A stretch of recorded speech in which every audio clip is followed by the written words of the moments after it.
Welcome back to the Click Chick podcast.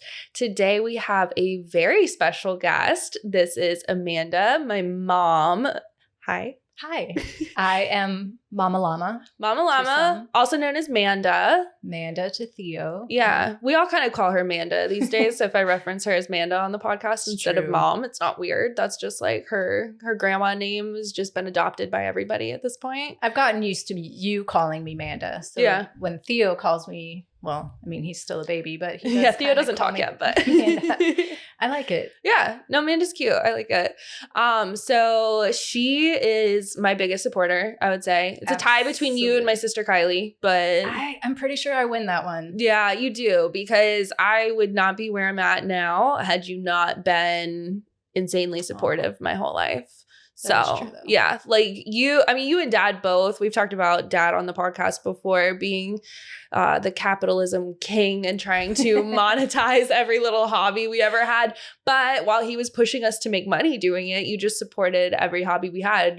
You're like, yeah, let's go to the fabric store. Yeah, let's go buy things to make cupcakes. Like, I didn't care if you made money. I was just like, yes, let's start this business. Yeah, yes. You like do things. Like, let's do it. And now all three of your daughters are entrepreneurs. So exactly. Yeah.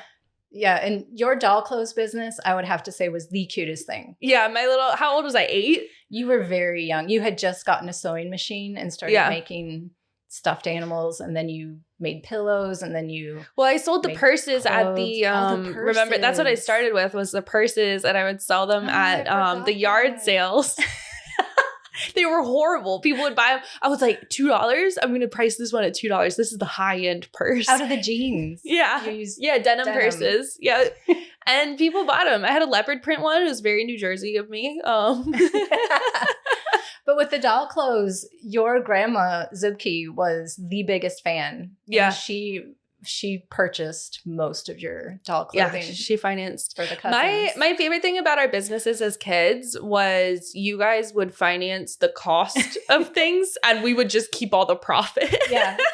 That was our gift to our children. It was very, very supportive. We were the bank. But yeah, I started with the purses, and then I did good doll clothes, and then I did the cupcake business. Bliss Cupcakes, which was really good, you guys. I did the graphics for that. Yeah, you did the logo. Then I had a graphic design business, and then photography. And then we were kitchen designers together as well. Mom and I were freelance kitchen designers together for a while. Good memories. Yeah. Good memories for sure. Like I said, my biggest fan, biggest supporter. So she actually, I didn't even invite her to be on the podcast. She just told me one day, she was like, yeah, so our episode is going to be about blah, blah, blah. And I was like, oh, you're coming on the podcast? She's like, well, yeah, obviously. So that's why she's here today. But I thought it'd be really fun to do a topic on her wedding photography and the difference between photography in the 90s versus now, and just kind of what that experience was. Yeah. Get a little nostalgic. She brought her wedding albums for us today, which I'll put some of the photos over the video. So if you guys are watching the video on Spotify or YouTube, you can actually see the photos that she's referencing today. You just celebrated your anniversary. We did. On Monday, we celebrated our 29th anniversary. Ooh. So next year is a big year. Yeah. And he is actually out of town, out of the country. And what he did is he called a local grower. I work at a flower farm part-time. I volunteer.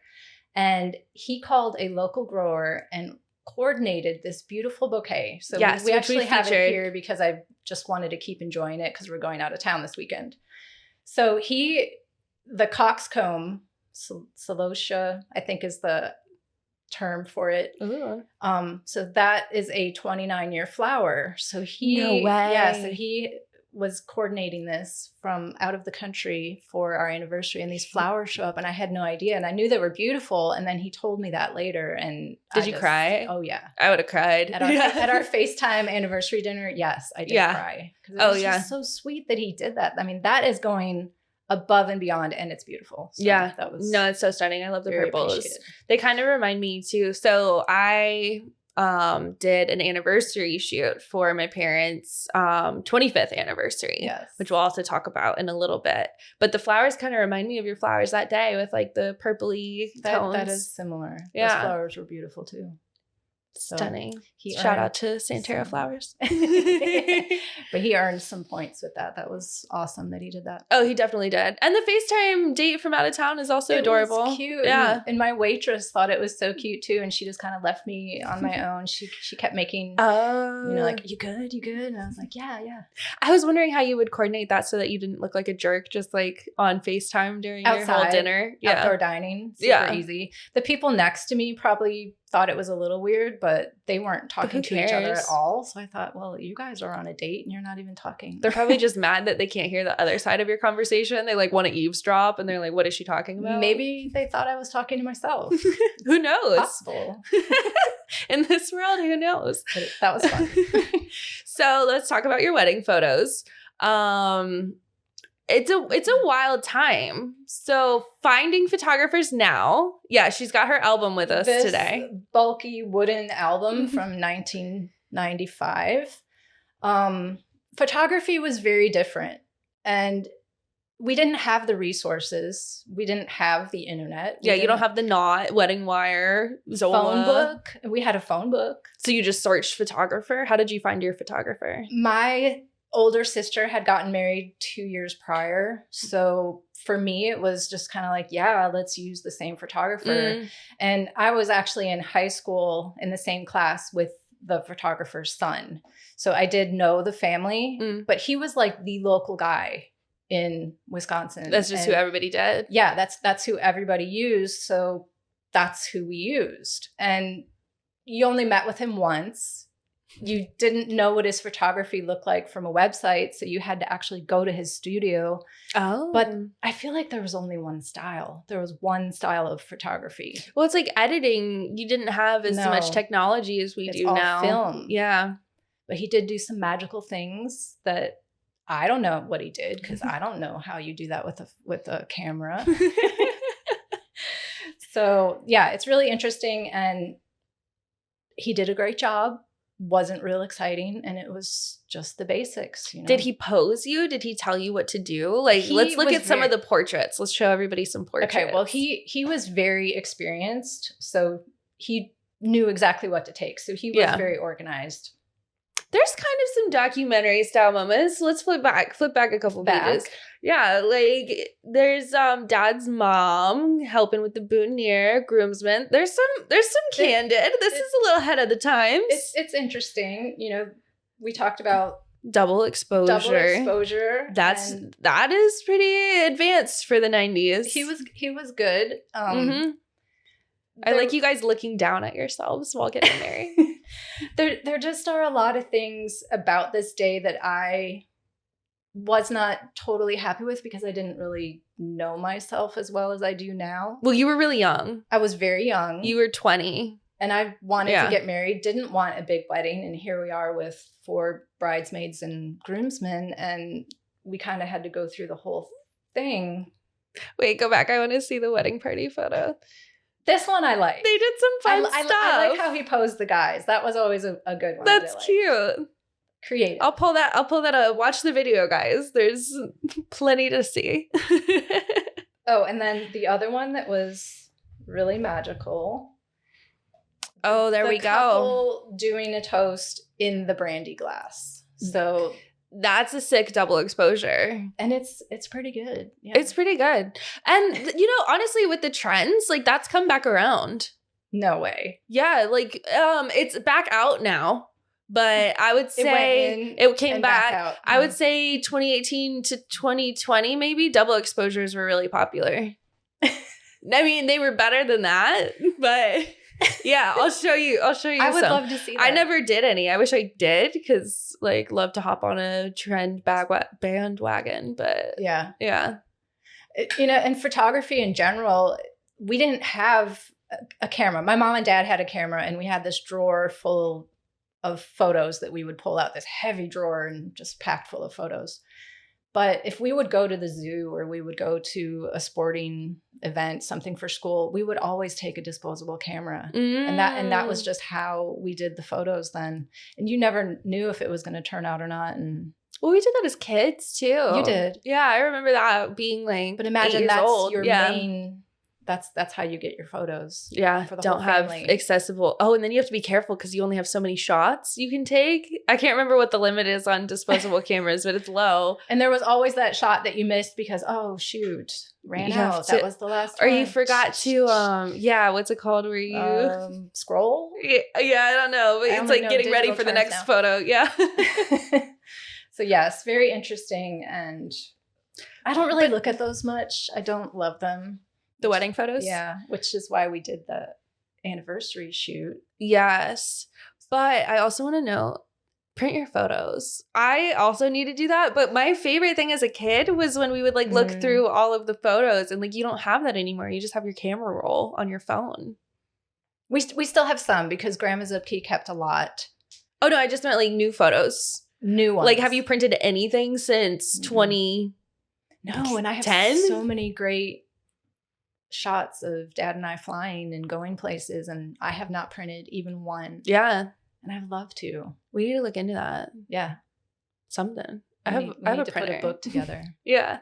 Yes. I like the individual photos because then you can do like random stuff with them. Put them in a that's true. frame, like That's true. organize them different. Like, remember organizing photos? Writing the date on the back so that you remember? Yeah. Yeah. And I don't really mind the digital part as much because you can still kind of scroll through it and you're like, oh, you can put it on your TV what if you screen. lose it? Which you can lose photos in a house fire and whatever, I feel like it's all still here. So even if I lost photos, it wouldn't devastate me. I'd be devastated. I know you would be. Yeah. I'm a photographer. Come on. My life's work. That's why it would be devastating. No, I get that. Yeah. I also have a horrible memory. So like photos are the only way I really remember things, which is why I love the app that we've been using, Laps, which is kind of like a film camera app if you guys aren't familiar. But it more like encourages you to just like take one photo of something instead of having like 20 photos of the same thing. So you can pick your favorite. It's just like, okay, one, I'm going to capture this memory. So I use Laps and only have like my immediate friends and family on there and just share my life that way. And you don't, it doesn't post right away. So you have to wait for it to develop, which is really it goes into the dark room like a film.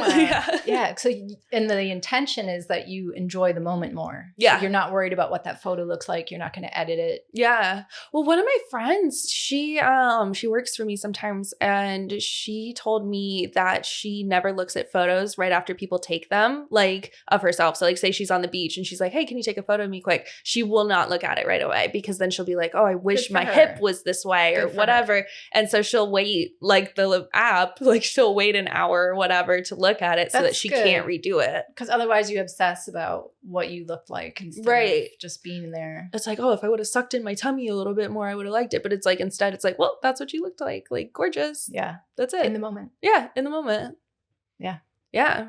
So speaking of in the moment and appreciating things, 25-year anniversary, we decided to redo the wedding photos. And not really a redo. I would say more of like a celebration of where we were. Yeah. 25 years. Our kids were all adults probably at that point. Yeah. Or close. Leah had to be almost 18. So I thought it was a beautiful idea, and I just ran with it and got a dress. We did the whole flowers, like we made a weekend of it. We went to Asheville, rented that beautiful modern Airbnb. Yeah. Great views, and that felt really good to be there. Great lighting. It was such a perfect photo house. Yeah. Like it really was. Yeah. Hiked up a mountain. We had so many good moments. It was really happy. It was pretty magical, honestly. Yeah. So the experience itself was almost like an elopement, where we started with some getting ready photos. So like you putting your lipstick on. Dad didn't he get like a fresh shave and everything? Yeah, he got a fresh shave at the house. Yeah. That was sick. I mean, the whole thing. So I still don't look at it as a redo. Yeah, it was like a vow renewal, but honestly. We did all the things that you would kind of do on the day of your wedding. Yeah. And the things that I didn't do the day of my wedding. So in a sense, now I have that beautiful day to go back and remember instead of my original wedding that I did not enjoy all that much. Well, and like, who doesn't want more photos? Because especially if you got married like before 2012, like there weren't really like stylistic photographers. So if you're like, oh, I want aesthetic photos in my house, like I don't want the photos from 2006 where like we got married in a weird barn and Right. whatever. So it's like, it's an excuse, you know, do like an anniversary thing or whatever, so that you can get new photos of you. It doesn't even have to be a white dress, but like I love a bridal look. Yeah. So the white dress is kind of The white iconic dress to me. worked too for Yeah. me that day. And everyone thought well, we also went up to, what mountain was that? It was close to Asheville. Oh gosh. Bridal something. Was it Craggy Gardens? Yeah, that sounds right. Yeah. Craggy Gardens. Just walking up there, it was a little bit of a hike, but not bad. Yeah. I think I had my good shoes on or Your flip-flops heels or something, and then maybe put the heels on. Oh, you did. You put them on Up up on the top. mountain. Yeah. But it wasn't that far. And as we're going up, I'm carrying the flowers and he's holding my arm. And, you know, people thought that was our wedding day. So they're saying congratulations. And it felt really good. Yeah. No, it was a good experience. And then too, a way that I like to do things with my couples when they do this type of situation is instead of just being like, okay, here's a moment to get new photos and that's all it is. I like doing anniversary shoots where you guys write letters to each other. Yes. So then it's sentimental. It feels kind of like vow renewal-y. It's reflecting Yes. on the wedding day. It's you guys giving a little love to each other, reminding, I mean, you guys, it was 25 years. Like that's a lot to reminisce on. And you get a chance to maybe say something that you normally don't say in conversation. Yeah. So it was that big moment of saying something that really had meaning and just a way to show your love for another person. Mhm. So that was one of my favorite parts, was reading the letters. There were some moments up on the mountain though that just felt like we were encapsulated in time. Yeah. So that meadow, it was on the mountain, on the way up the mountain, but there was this meadow area, and that to me just felt like a magical garden. Yeah. And it was really quiet, and you just felt like you were in this bubble. Oh, it was so And quiet it was up there so too. beautiful. Yeah. I mean, the photos that you got up there, and also we had a musician. So we had Mhm. someone playing guitar, which was, it added even more to it. And honestly, I have only good memories of that day. Yeah. It was amazing that Yeah. we did that. And I would do it again for our 30th. Oh, I'll do it. Let's Yeah. go. Let's like go somewhere this time. Let's just take a trip. I'll go wherever you want me to go. Pay for my plane ticket. Let's do it. Let's go through the wedding photos and kind of just walk people through what the day looked like so that if people are looking to do this with clients or for themselves. So we did some detail photos starting out the day where we had the old wedding album, the champagne glasses from your wedding day, Yes. your rings, and then just the details for the day, like boutonniere, all of that, and your pretty letters you guys wrote to each other. Yes. All of it just really made a difference. It's so cute. I haven't seen these since we did them. I haven't even looked at the No. photos.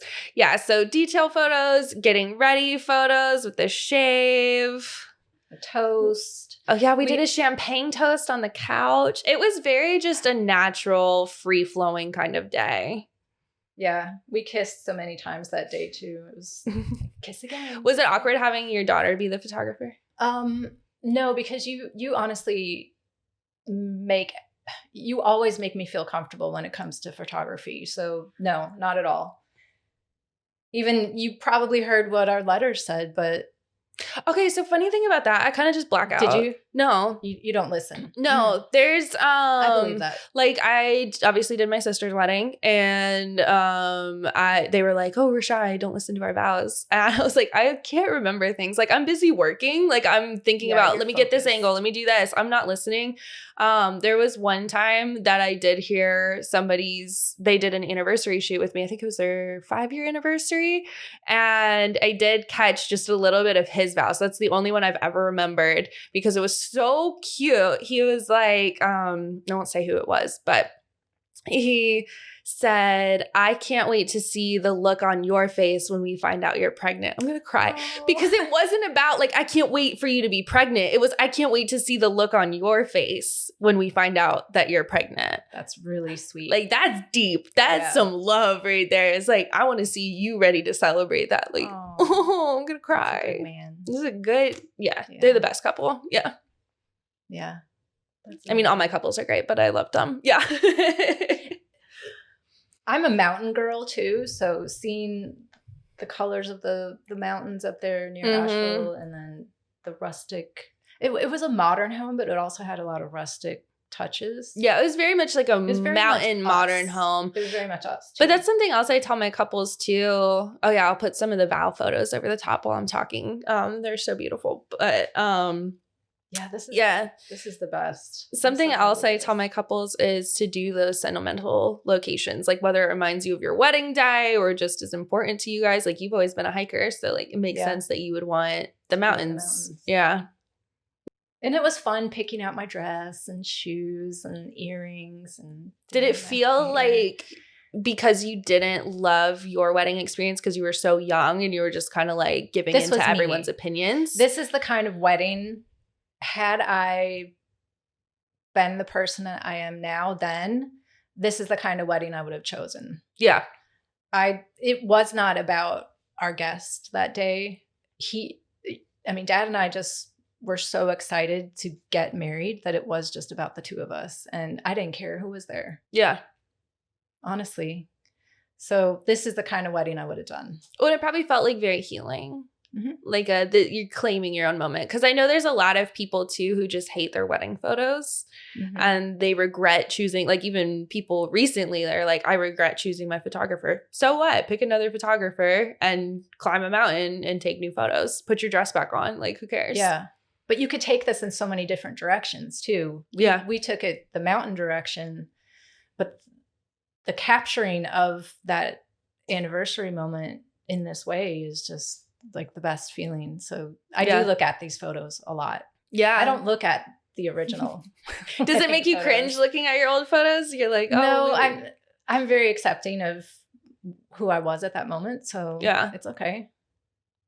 I'm not proud of it, but it's cute though. Y'all saw the photos. So young, so unsure of who I was at the moment. But yeah, the anniversary shoot was the best thing we ever did. Yeah, the experience was worth it. Highly recommend it. Yeah. So people, 10 year would be a great time to do it too, because a lot happens in the first 10 years. Yeah. Well, and then I did a similar experience with my sister Kylie for her 7-year anniversary, because they also just wanted to re-celebrate the moment, have some new photos. They were so young when they got married also. And that was Charleston, right? Yeah, we went to Charleston, and they again like had that really similar experience where we did detail photos. We mapped out the day ahead of time so that it felt like an elopement. Like, we wanted it to be very authentic to them. He brought his vintage car. So yeah, they got ready together, and then we just hopped around Charleston, got some drinks. Like, it was very true to their personality and very laid back, got stunning photos. And then we celebrated at a restaurant afterwards. With champagne. Free champagne. It was free. Yeah. They're like, oh, y'all just got married? And we're like, kind of. Does it look like someone got married? Yeah. And they did their little like vow renewal, whatever you want to call it, anniversary letters to each other in a really beautiful side street in Charleston that we just happened upon. So it has the cool vintage car. I'll throw some photos up of this too. I'm so glad they did that. Yeah. Gorgeous. It really does mean a lot. Yeah. So I'll just say, pitch it to your clients. If like even previous clients, posting it on your social media, like, hey, this is a service I'm offering. Like, it's a great idea to get repeat clients. So like someone you shot their wedding 5 years ago, you're like, hey, your 5 years coming up. What do you think of this? And then what we did after, we went to Greenville. Oh, like a little mini honeymoon? We did. Yeah. We did. So we I forgot about that weekend trip after that, because we did just spend one night at the Airbnb, I believe. And then, Yeah, and then we went to Greenville, and you sent me a few photos while we were having dinner, and I just started crying because I was like, oh, that's so beautiful. Yeah, we love preview photos. I try to get them to my couples like as soon as possible because you know it wasn't just because I was your mom. No, it was just because you're my mom. I never do it for anybody else. No, I do. I send preview photos to all of my clients after their wedding because they're so excited to see them. And 4 to 6 weeks is a long time to wait if you're excited and you're like, I just want something. So I try to get them. Definitely. I think you sent 5, and it was just getting those 5 and just getting that, oh my gosh, these are going to be so good. Well, and that's the first time you'd ever have photos done really too. So yeah, it was a big deal. I know. Awesome. Anything else you want to add about having that experience and something you think would be important for photographers or clients to know? No, not specifically. It felt really good to be myself. And the way that you had me twirl around up on top of the mountain too, it just, I don't know, there was just something that it made me feel like this was an experience for me. Yeah. And I really did enjoy it. Oh, that makes me so happy. Yeah. All right. Well, we'll wrap up on that wholesome note. Thank you guys for listening. And thank you, Manda, for being on the podcast today. You guys need to join us next week for part 2, where we do the gossip episode. We've got some good readings on there. I would call it like an Ask a Mother episode. They were all kind of like mom, mother of the bride, mother of the groom related. So it's like appropriate for you to read. So we'll get into that next week. But otherwise, thank you guys for listening.